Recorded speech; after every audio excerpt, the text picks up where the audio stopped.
69वां अध्याय देवर्षि नारद जी का भगवान की गृहचर्या देखना। श्री सुखदेव जी कहते हैं, परीक्षित, जब देवर्षि नारद ने सुना कि भगवान श्री कृष्ण ने नरकासुर भौमासुर को मारकर अकेले ही हजारों राजकुमारियों के साथ विवाह कर लिया, तब उनके मन में भगवान की रहन सहन देखने की बड़ी अभिलाषा हुई। वे सोचने लगे, हो ये कितने आश्चर्य की बात है कि भगवान श्री कृष्ण ने एक ही शरीर से एक ही समय 16,000 महलों में अलग अलग 16,000 राजकुमारियों का पाणी ग्रहण किया। देवर्षि नारद उस उत्सुकता से प्रेरित होकर भगवान की लीला देखने के लिए द्वारका पहुंचे। वहां के उपवन और उद्यान खेलते हुए रंग बिरंगी पुष्पों से लदे वृक्षों से परिपूर्ण थे। उन पर तरह तरह के पक्षी चहक रहे थे और भंवरे गुंजार कर रहे थे। निर्मल जल से भरे सरोवर में नीले, लाल और सफेद रंग के भांति भांति के कमल खिले हुए थे। कुमुद कोई और नवोजात कमलों की मानो भीड़ ही लगी हुई थी। उसमें हंस और सारस कलरव कर रहे थे। द्वारकापुरी में स्फटिक मणि और चांदी के 9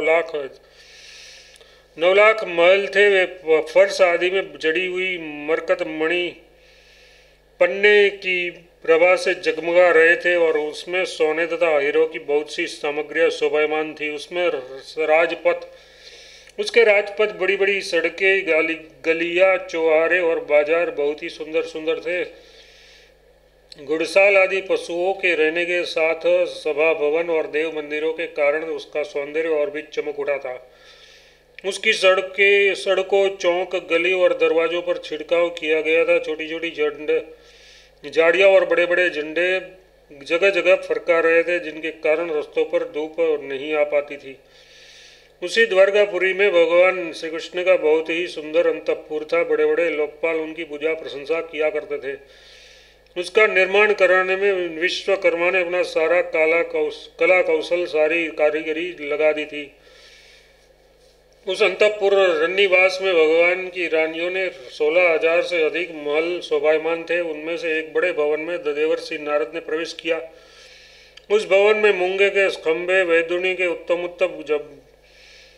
जज्बे तथा इंद्रनील मणि की दीवारें जगमगा रही थी और वहां की गचे भी ऐसे इंद्रनील मणियों से बनी हुई थी। उनकी चमक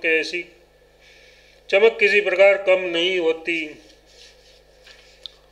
विश्वकर्मा ने बहुत से ऐसे चंदोवे बना रखे जिसमें मोती की लड़ियों की झलरें लटक रही थी। हाथीदांत के बने हुए आसन और पलंग थे, जिनमें श्रेष्ठ मणि जड़ी हुई थी। बहुत सी दासियां गले में सोने का हार पहने और सुंदर वस्त्रों से सुसज्जित होकर तथा बहुत से सेवक भी जामा पगड़ी और सुंदर सुंदर वस्त्र पहने तथा जड़ाऊ कुंडल धारण किए अपने अपने काम में व्यस्त थे और महल की शोभा बढ़ा रहे थे। अनेकों रत्न प्रदीप अपनी जगमगाहट से उसका अंधकार दूर कर रहे थे। अगर की धूप देने के कारण झरोखों से धुआं निकल रहा था। उसे देखकर रंग बिरंगी मणिमयी छज्जों पर बैठे हुए मोर बादलों के भ्रम से क्रुक नाचने लगते। देवर्षि नारद ने देखा कि भगवान श्री कृष्ण उस महल की स्वामिनी रुक्मिणी जी के साथ बैठे हुए हैं और वे अपने हाथों भगवान को सोने की दाढ़ी वाले चमर से हवा कर रहे हैं। यद्यपि ये उस महल में श्री रुक्मिणी जी के समान ही गुण, रूप, अवस्था और वेशभूषा वाली सहस्त्रों दासियां भी हर समय विद्यमान रहती थी। नारद जी को देखते ही समस्त धार्मिकों के मुकुटमणि भगवान श्री कृष्ण रुक्मिणी जी के पलंग से सहसा उठ खड़े हुए। उन्होंने देवर्षि नारद जी के युगल चरण में मुकुट युक्त सर से प्रणाम किया और हाथ जोड़कर उन्हें अपने आसन पर बिठाया। परीक्षित, इसमें संदेह नहीं कि भगवान श्री कृष्ण चराचर जगत के परम गुरु है और उनके चरणों का धोवन गंगाजल सारे जगत को पवित्र करने वाला है। फिर भी वे परम भक्त वत्सल और संतों के परम आदर्श उसके स्वामी हैं। उसका एक असाधारण नाम ब्राह्मण देव भी है। वे ब्राह्मणों को ही अपना आराध्य देव मानते हैं। उसका ये नाम उसके गुण के अनुरूप एवं उचित ही है। तब तो भगवान श्री कृष्ण ने स्वयं ही नारद जी के पांव पखारे और उनका चरणामृत अपने सिर पर धारण किया। नर शिरोमणि नर के शाखा नर के सखा सर्वदर्शी पुराण पुरुष भगवान नारायण ने शास्त्रोक्त विधि से देवर्षि शिरोमणि भगवान नारद जी की पूजा की। इसके बाद अमृत से भी मीठे किंतु थोड़े शब्दों में उनका स्वागत सत्कार किया और फिर कहा, प्रभु आप तो स्वयं समग्र ज्ञान वैराग्य धर्म यश श्री और ऐश्वर्य से पूर्ण है, आपकी हम क्या सेवा करें। देवर्षि नारद ने कहा, भगवान आप समस्त लोगों के एकमात्र स्वामी हैं, आपके लिए यह कोई नई बात नहीं है कि आप अपने भक्त जनों से प्रेम करते हैं और दुष्टों को दंड देते हैं। परम यशस्वी प्रभु, आपने जगत की स्थिति और रक्षा के द्वारा समस्त जीवों का कल्याण करने के लिए स्वेच्छा से अवतार ग्रहण किया है। भगवान ये बात हम भली भांति जानते हैं। ये बड़े सौभाग्य की बात है कि आज मुझे आपके चरण कमलों के दर्शन हुए हैं। आपके ये चरण कमल संपूर्ण जनता को परम सौम्य मोक्ष देने में समर्थ है, जिनके ज्ञान की कोई सीमा ही नहीं है। वे ब्रह्मा शंकर आदि सदा सर्वदा अपने हृदय में उनका चिंतन करते रहते हैं। वास्तव में वे श्री चरण ही संसार रूप कूप में गिरे हुए लोगों को बाहर निकालने के लिए अवलंबन है। आप ऐसी कृपा कीजिए कि आपके उन चरण कमलों की स्मृति सदा सर्वदा बनी रहे और मैं चाहे जहाँ जैसे रहूँ उनके ध्यान में तन्मय रहूँ। परीक्षित, इसके बाद देवर्षि नारद जी योगेश्वरों के ईश्वर भगवान श्री कृष्ण की योगमाया का रहस्य जानने के लिए उनकी दूसरी पत्नी के महल में गए। वहाँ उन्होंने देखा कि भगवान श्री कृष्ण अपनी प्राणप्रिया और उद्धव जी के साथ चौरस खेल रहे हैं। वहाँ भी भगवान ने खड़े होकर उसका स्वागत किया, आसन पर बिठाया और विधिवत सामग्रियों द्वारा बड़ी भक्ति से उसकी अर्चा पूजा की। इसके बाद भगवान ने नारद जी से अनजान की तरह पूछा, आप यहाँ कब पधारे? आप तो परिपूर्ण आत्माराम आप तो काम है और हम लोग हैं अपूर्ण। ऐसी अवस्था में भला हम आपकी क्या सेवा कर सकते हैं? फिर भी ब्रह्मस्वरूप नारद जी, आप कुछ न कुछ आज्ञा अवश्य कीजिए हमें और हमें सेवा का अवसर देकर हमारा जन्म सफल कीजिए। नारद जी ये सब देखकर सुनकर चकित और विस्मित हो रहे थे। वह वहाँ से उठकर चुपचाप दूसरे महल में चले गए। उस महल में भी देवर्षि नारद ने देखा कि भगवान श्री कृष्ण अपने नन्हे बच्चों को दुलार कर रहे हैं। वहाँ से फिर दूसरे महल में गए तो क्या देखते हैं कि भगवान श्री कृष्ण स्नान की तैयारी कर रहे हैं। इस प्रकार देवर्षि नारद ने भिन्न भिन्न महलों में भगवान को भिन्न भिन्न कार्य करते देखा। कहीं वे यज्ञ कुंडों में हवन कर रहे हैं तो कहीं पंच महायज्ञों से देवता आदि की आराधना कर रहे हैं, कहीं ब्राह्मणों को भोजन करा रहे हैं तो कहीं यज्ञ का अवशेष स्वयं भोजन कर रहे हैं। कहीं संध्या कर रहे हैं तो कहीं मौन होकर गायत्री का जप कर रहे हैं, कहीं हाथों में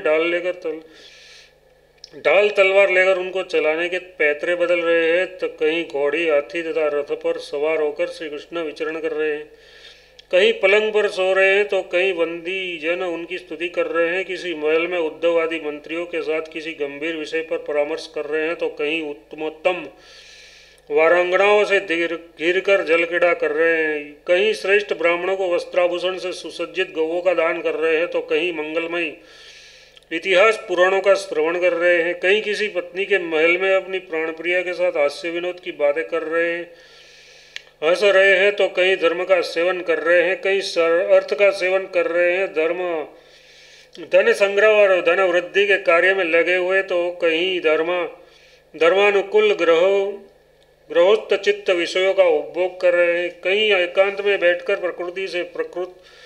प्रकृति से अतीत पुराण पुरुष का ध्यान कर रहे हैं तो कहीं गुरुजनों को इच्छित भोग सामग्री समर्पित करके उनकी सेवा सुरसैया कर रहे हैं।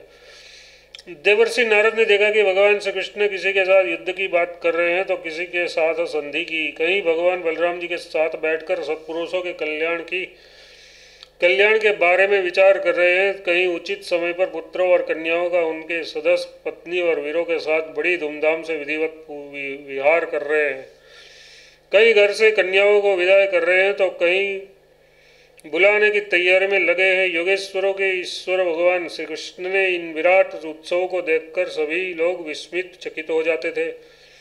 कई बड़े बड़े यज्ञों के द्वारा अपनी कलारूप देवताओं का यजन पूजन और कहीं कुएं बगीचे तथा मठ आदि बनवाकर इष्टापूर्त धर्म का आचरण कर रहे हैं। कहीं श्रेष्ठ यादवों से घेरे हुए सिंधु देशीय घोड़े पर चढ़कर मृग्या कर रहे हैं और उस समय यज्ञ के लिए मेध्य पशुओं का ही वध कर रहे हैं। और वह कहीं प्रजाओं में तथा अंतपुर के महलों में वेश बदलकर छिपे रूप से सबका अभिप्राय जानने के लिए विचरण कर रहे हैं। क्यों ना हो भगवान योगेश्वर जो है। परीक्षित, इस प्रकार मनुष्य की सी लीला करते हुए हरिकेश भगवान श्री कृष्ण की योग माया का वैभव देखकर देवर्षि नारद जी ने मुस्कुराते हुए उससे कहा, योगेश्वर आत्मदेव, आपकी योग माया ब्रह्मा जी आदि बड़े बड़े मायावियों के लिए भी अगम्य है, परंतु हम आपकी योग माया का रहस्य जानते हैं, क्योंकि आपके चरण कमलों की सेवा करने से ये स्वयं ही हमारे सामने प्रकट हो गई है। देवताओं के भी आराध्य देव भगवान 14 भुवन आपके सुयश से परिपूर्ण हो रहे हैं। अब मुझे आज्ञा दीजिए कि मैं आपकी त्रिभुवन पावनी लीला का गान करता हुआ इस श्लोक में विचरण करूं। भगवान श्री कृष्ण ने कहा, देवर्षि नारद जी, मैं ही धर्म का उपदेशक, पालन करने वाला और उसका अनुशासन करने वाला अनुमोदक करता भी हूँ। इसलिए संसार को धर्म की शिक्षा देने की उद्देश्य से ही मैं इस प्रकार धर्म का आचरण करता हूँ। मेरे प्यारे पुत्र, तो मेरी ये योग माया देखकर मोहित मत होना। श्री सुखदेव जी कहते हैं, इस प्रकार भगवान श्री कृष्ण गृहस्थों को पवित्र करने वाले श्रेष्ठ धर्मों का आचरण कर रहे थे। यद्यपि वे हम ही हैं, फिर भी देवर्षि नारद जी ने उनको उनकी प्रत्येक पत्नी के महल में अलग अलग देखा। भगवान श्री कृष्ण की शक्ति अनंत है। उनकी योग माया का परम ऐश्वर्य बार बार देखकर देवर्षि नारद के विस्मय और कौतूहल सीमा न रही।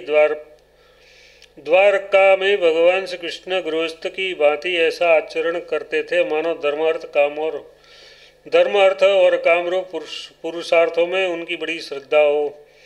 उन्होंने देवर्षि नारद का बहुत सम्मान किया। वे अत्यंत प्रसन्न होकर भगवान का स्मरण करते हुए वहाँ से चले गए। राजन, भगवान नारायण सारे जगत के कल्याण के लिए अपनी अद्वितीय महाशक्ति योग माया को स्वीकार करते हैं और इस प्रकार मनुष्यों की सी लीला करते हैं। द्वारकापुरी में 16,000 से भी अधिक पत्नियां अपनी सल्लज एवं प्रेम भरी चितवन तथा मंद मुस्कान से उनकी शोभा करती थी और वे उनके साथ विहार करते थे। भगवान श्री कृष्ण ने जो लीलाएं की हैं उन्हें दूसरा कोई नहीं कर सकता। परिस्थिति वे विश्व की उत्पत्ति, स्थिति और प्रलय के परम कारण है। जो उनकी लीलाओं का श्रवण कीर्तन करने वाला का अनुमोदन करता है, उसे मोक्ष के मार्ग स्वरूप भगवान श्री कृष्ण के चरणों में परम प्रेममयी भक्ति प्राप्त हो जाती है।